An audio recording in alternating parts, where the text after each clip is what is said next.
우스 땅에 한 부자가 있었습니다. 그의 이름은 욥. 그는 온전하고 정직하며 하나님을 경외하는 사람이었죠. 그럼 그가 하루아침에 아들 7과 딸 3을 다 잃어요. 모든 재산이 사라지고 많은 종들이 죽었습니다. 하루아침에 모든 것을 다 잃게 된 거죠. 욥이 고통과 슬픔 가운데 일어나서 겉옷을 찢어버립니다. 그리고 그의 모든 머리털을 다 밀어버리죠. 자, 겉옷을 찢고 머리털을 민 욥이 더 어떠한 극단적인 행동을 할지 우리는 생각해 볼 수 있겠죠. 마음이 괴롭고 너무 힘들어서 겉옷을 찢고 그 머리털을 밉니다. 그가 어떠한 행동을 할까요? 과연 어떠한 더 극단적인 행동을 할까요? 욥은 땅에 엎드려 예배하였습니다. 참 이것이 예상 외의 행동인 것 같아요. 머리털을 밀고 겉옷을 찢는다는 것은 극한 그 슬픔의 표현인데, 그러한 욥이 어떠한 더 극한 행동과 어떤 감정을 표출하는 것이 아니라 그가 엎드려 예배하였다라는 것이 좀 상반적인 것이죠. 우리가 예배를 할 때 여러분 극한 슬픔이 있을 때, 극한 고통 가운데 있을 때 우리가 엎드려 예배합니까? 보통 그렇지는 않죠. 예배할 때는 그래도 내 마음에 어떠한 감정이, 기쁨이 있고 어떤 여러 가지 이유로 예배를 하지만, 정말 힘든 사람은 힘든 만큼 더 예배를, 나는 힘들어서 예배를 못하겠다라는 사람들이 많은 반면에 욥은 하나님을 예배했다라는 거죠. 누구를 향해 예배했을까요? 여호와 하나님을 향해 욥은 예배합니다. 이 예배하며 라는 단어, 이 단어의 히브리 단어는 샤하라고 합니다. 샤하는 엎드리다, 절하다, 경배하다, 즉 워십을 의미하는 단어예요. 이 단어는 구약 성경에만 약 172회 나오죠. 이 말은 물리적으로 몸을 낮추는 행동과 존경과 경배의 마음을 나타냅니다. 즉 하나님에게 자신을 낮추며 존경과 복종을 표현하는 그 자세예요. 욥이 이 극한 슬픔과 고통 가운데 자신이 가진 모든 재물과 모든 아들, 딸과 가족들, 종들을 다 잃은 이 극한 슬픔 가운데 하나님께 엎드려 예배했다. 자신을 낮추고 하나님을 경배했다라는 것은 너무나도 의외의 모습입니다. 여러분, 우리가 예배하다라는 것이 무엇일까요? 이것은 단순히 신나서 노래하고 좋은 설교를 듣고 찬양팀의 찬양을 듣고 내가 헌금을 내는 이러한 행위들을 뛰어넘어서 하나님 앞에서 나 자신을 낮추는 것이죠. 그리고 하나님을 높여드리는 것입니다. 왜일까요? 바로 하나님께서 만왕의 왕이 되시고 만주의 주가 되심을, 온 세상의 왕이 되심을 우리는 고백하는 그러한 표현인 거죠. 그것이 바로 진정한 예배인 것입니다. 그래서 우리는 생각을 해봐야 돼요. 이 자리에 함께 예배하는 우리 모두가 생각을 해봐야 된다는 거죠. 내가 과연 하나님을 높이고 찬양하러 교회에 오고 예배를 드리는가? 아니면 나는 좋은 예배 한 편을 관람하러 가는가? 나는 예배 드리러 가서 목사님의 기가 막힌 설교를 듣고 성가대의 그 웅장한 찬양을 관람하고 예배라는 하나의 퍼포먼스에 감탄하는가 점검해 봐야 된다라는 거죠. 에이든 토저 목사님은 그의 책 예배인가 쇼인가에서 50년대 미국 교회의 화려한 찬양과 인기 부흥 강사의 설교, 다양한 교회 프로그램들이 이 연애 오락처럼 자리 잡아서 교회의 본질을 변질시켰다 라고 주장했습니다. 그 결과 하나님을 찬양하기보다 신자 개인의 감정을 만족시키는 그러한 예배로 바뀌었음을 경고했죠.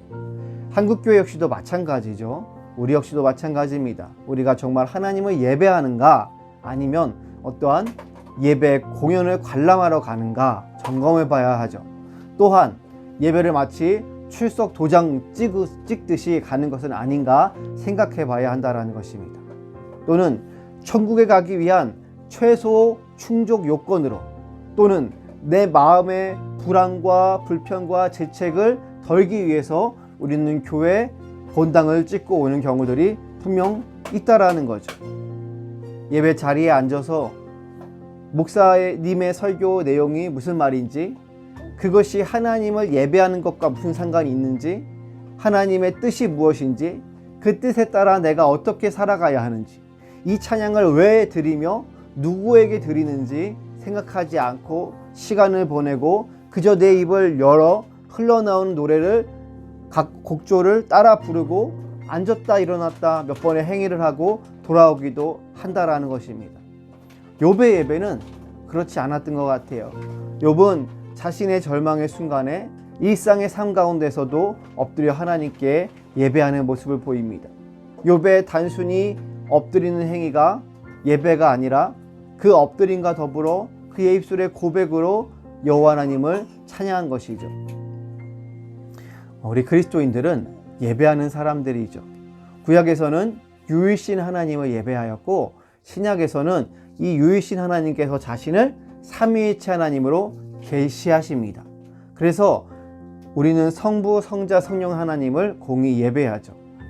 구약 유일신 하나님은 어떤 하나님이세요? 구약 성경이 기록된 이유 중에 하나가 그 당시 이 중근동, 고대 근동의 다신관, 즉 고대 근동의 다른 이방 나라들이 섬기는 그 많은 신들을 배격하기 위함이었다라고 해요. 그 당시에 많은 신들을 섬기고 많은 신들이 존재한다라고 주장하던 그러한 이방 종교들에 대해서 구약 성경은 오직 여호와 하나님만이 참 신이기에 다른 신들은 필요하지 않다 주장한 거죠. 오직 야훼 하나님만이 우리의 예배를 받기에 합당하시다 고백한 것입니다. 여러분, 하지만 그럼에도 불구하고 이스라엘 백성들은 여호와 하나님을 향한 온전한 예배를 드리지 못했어요. 하나님께서 직접 자신을 계시하셨지만 이스라엘 백성 다수는 하나님만 예배하지 않았다라는 거예요. 하나님을 떠나 이방 신들만 예배한 자들도 있었고, 하나님과 이방 신을 함께 섬긴 자들도 있었고, 하나님과 이방 신 이 두 사이를 이리저리 왔다 갔다 하며 예배하는 백성들도 있었다라는 것입니다. 하나님이 택하신 이들의 예배가 안녕하지 못했다라는 것이죠. 신약 성경 이후에 우리가 예배하는 하나님은 어떠한 하나님이신가요? 바로 삼위일체 하나님이십니다. 바울은 이 삼위일체 하나님을 이렇게 예배합니다. 에베소서 1장 3절에 찬송하리로다 하나님 곧 우리 주 예수 그리스도의 아버지께서 그리스도 예수 안에서 하늘에 속한 모든 신령한 복을 우리에게 주시되 할렐루야. 하나님께서 예수 그리스도 안에서 모든 복을 저와 여러분에게 주셨습니다. 우리는 그 하나님을 찬양합니다. 그렇다면 왜 하나님만이 참 신이실까요? 바로 천지 만물의 창조주가 되시기 때문입니다. 모든 우주 만물, 모든 생물들을, 모든 호흡들을 하나님께서 만드셨습니다. 그리고 그 모든 것을 지금도 다스리고 보존하고 온 우주의 주인 왕이 되시기 때문이죠. 여러분, 하나님은 무서부지하세요. 전능하십니다. 모든 곳에 계시고 모든 것을 할 수 있으시고 모든 것을 아시는 능력이 한이 없으신 하나님이십니다. 하나님에겐 제한이 없으세요. 그분의 무한하신 능력의 사랑의 인격의 하나님이신 것입니다. 하나님만이 참 신이십니다. 알파와 오메가 되시고 처음과 나중 되시고 모든 것의 모든 것 되신 분이 바로 여호와 하나님이심을 고백하시기를 바랍니다. 그것이 바로 예배입니다. 그래서 요한계시록은 하나님을 일컬어 거룩하다 거룩하다 주 하나님 곧 전능하신 이여 라고 찬양하는 것이죠. 24장로들이 그 하나님께 자신의 그 영화로운 관을 벗어 보좌에 드리며 엎드려 경배합니다. 하나님을 예배하는 것이죠. 그렇다면 여러분, 왜 우리가 하나님을 예배해야 하며 예수님께서 찬양받기 합당하실까요? 첫 번째로 그 전능한 하나님께서 저와 여러분을 사랑하신다라는 거죠. 우리를 세밀하게 돌보신다라는 것입니다. 그 누구도 나를 이해하고 끝까지 붙들어줄 사람이 없을 수도 있지만 하나님께서는 끝까지 나를 사랑하시고 붙드시고 지키신다라는 거죠. 우리가 그것을 어떻게 알아요? 어떻게 알 수가 있어요? 바로 죽임당한 어린 양을 볼 때 우리는 안다라는 것입니다. 죽임당한 어린 양을 볼 때 예배하게 되죠. 하나님께서 저와 여러분을 이처럼 사랑하시기에 대신 예수님이 죽으신 거예요. 어린 양이 피를 흘려 저와 여러분의 죄를 대신 갚으셨습니다. 나를 대신하여 죽으시고 나를 살리셨습니다. 두 번째로 하나님께서는 우리를 절망 가운데, 고통 가운데, 문제 가운데 건지셨기 때문에 우리는 하나님을 찬양합니다. 사도 요한이 환상 중에 두루마리를 봅니다. 근데 이 두루마리는 인으로 봉하여져 있어서 아무도 그 두루마리를 펴거나 볼 수 없는 거예요. 사도 요한이 크게 낙심하여 크게 웁니다. 그때 장로 중에 한 사람이 말하죠. 울지 마라. 유다 지파의 사자 다윗의 뿌리가 이겼으니 그 두루마리와 7인을 떼시리라. 할렐루야. 여러분, 바로 어린 양 예수, 유다 지파의 사자 다윗의 뿌리인 예수께서 그 두루마리와 7인을 떼시는 분입니다.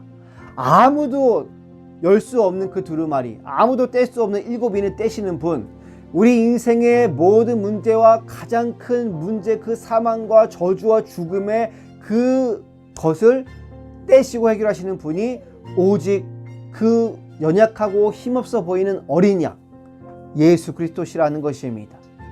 그래서 내 생물과 24 장로들이 새 노래로 하나님을 찬양하는 것이죠. 또한 만만의 수, 천천의 수의 천사들이 찬양합니다. 죽임당하신 어린 양은 능력과 부와 지혜와 힘과 존귀와 영광과 찬송을 받으시기에 합당하도다. 할렐루야. 모든 천군 천사, 모든 사람들이 24 장로들까지, 내 생물까지 어린 양 예수 그리스도 하나님을 찬양하는 것입니다. 요한계시록 5장 13절은 마지막으로 이렇게 기록하죠. 내가 또 들으니 하늘 위에와 땅 위에와 땅 아래와 바다 위에와 또 그 가운데 모든 피조물이 이르되 보좌에 앉으신 이와 어린 양에게 찬송과 존귀와 영광과 권능을 세세토록 돌릴지어다 하니. 할렐루야.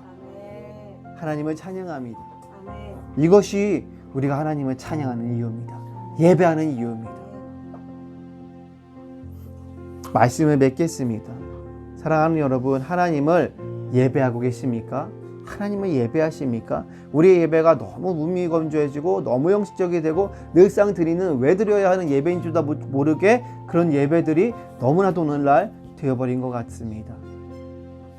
여러분, 그 각자의 의자, 보좌에 앉아서 보좌라고 하면 좀 그렇죠. 각자의 어떤 그런 영광스러운 자리에 앉아있는 그 24 장로들이 그 자리에서 내려와서 자신의 관을 하나님께 돌려드리며 그 하나님을 찬양한다라는 것은 여러분, 이 하나님께서는 찬양받기 합당하신 하나님이신 것이죠.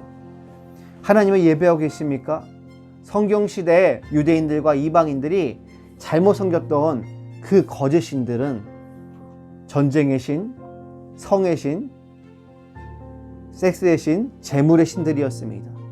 오늘날은 어떨까요? 오늘날 저와 여러분은 어떻습니까? 오늘날 그 당시 성경시대에 유대인들과 이방인들이 잘못 섬겼던 그 신들은 군사력과 힘과 외모와 쾌락, 돈이라는 신들로 다시 추앙받고 있습니다. 오늘날 세상은 우리는 하나님보다 군사력과 힘을 더 믿지 않습니까? 오늘날 교회도, 오늘날 성도도 돈의 힘을, 외모와 쾌락과 성공의 힘을 더 믿지 않습니까? 그것을 또한 하나님과 함께 섬기고 있지 않습니까? 여러분은 진정 하나님을 예배하십니까? 하나님을 찬양하십니까? 아니면 세상의 거짓 신들을 하나님보다 예배하십니까? 아니면 하나님과 함께 예배합니까? 진정 우리의 예배가 하나님 한 분을 향하기 원합니다. 성경은 그래서 기록된 거예요. 세상의 신이 아닌 고대 근동의 그러한 이방신들이 아닌 하나님만이, 야훼 하나님만이 유일하신 우리의 왕이 되시고 우리의 경배의 대상, 예배의 대상이 된다라는 것이 바로 구약 성경의 목적이다라는 것입니다. 그 하나님께서 우리를 사랑하셔서 저와 여러분을 위하여 죽으신 사랑의 하나님이시라는 것입니다. 세상의 신, 세상의 이방의 거짓 신과 다른 참된 신이 사랑의 하나님이시라는 거예요. 그 사랑의 하나님이 어린 양이 되셔서 저와 여러분을 향하여 피 흘려 죽으셨다, 우리를 살리셨다라는 것이 바로 신약의 증거라는 것입니다. 진정 우리의 예배가 하나님 한 분만을 향하기를 원합니다. 첫 번째로 하나님께서는 자신을 떠난 이스라엘 백성들을 계속 기다리셨습니다. 경고하시고 징계하시면서도 기회를 주시고 다시 돌아오기 기다리셨어요. 그래서 마침내 직접 자신을 버리고 떠난 그들을 찾아오셨습니다. 자신을 십자가에 죽인 그들을 위해 대신 죽으셨죠. 이러한 하나님을 어찌 사랑하지 않겠습니까? 어찌 감사를 표현하지 않을 수 있어요? 어떻게 함께 그 하나님의 이야기를 듣고 나누고 싶지 않을까요? 듣고 배우고 싶지 않을까요? 이것이 바로 예배의 목적인 것입니다. 두 번째로, 여러분의 예배는 안녕하십니까? 왜 예배 드리십니까? 왜 이 자리에 오셨습니까? 진심으로 하나님을 향하여 하나님에게 합당한 그 영광과 찬양을 돌려드릴 때 그분의 말씀을 들으며 그 의미를 내 안에 새기고 그것에 동의하며 그 말씀대로 살아가기를 결단할 때 하나님의 진리의 빛이, 그분의 생명의 빛이, 그분의 영광의 빛이 우리 안에, 우리 삶에 비추인다는 것입니다. 그럴 때 저와 여러분의 영혼과 삶이 변화될 것입니다. 하나님의 영광과 회복과 치유가 우리 심령 가운데, 우리 육체 가운데 임할 줄 믿습니다. 여러분, 마지막 세 번째로 우리가 함께 드리는 이 주일의 예배는 한 주간 나의 삶의 절정이며 축제인 것입니다. 내가 한 주간 하나님을 예배하면서 살아왔던 그 모든 것이 이 시간에 더욱더 함께하는 이 우리의 예배와 모임 가운데 나눔의 기쁨이 되는 것이죠. 더 함께함의 위로와 힘이 되는 것입니다. 그래서 이 예배는 또한 우리로 다시 하나님과 하나님 안에서 한 주간을 살아갈 수 있게 하는 기쁨이며 지침이며 에너지이며 힘과 원동력 되는 것입니다. 이 주일 예배와 한 주간의 또한 살아갈 삶의 예배를 하나님께 올려드리는 저와 여러분 되시기를 바랍니다. 하나님 앞에 나를 낮추며 하나님을 높이며 찬양하며 하나님을 신뢰하시기를 바랍니다. 바라건대 우리의 모든 예배가 진정 회복되기를 원합니다. 우리 예배가 살아있고 생명력이 있어서 하나님의 임재 가득한 예배가 되기를, 그러한 우리 모든 한국교회와 성도님들 되시기를 간절히 축복하며 기도드립니다. 아멘.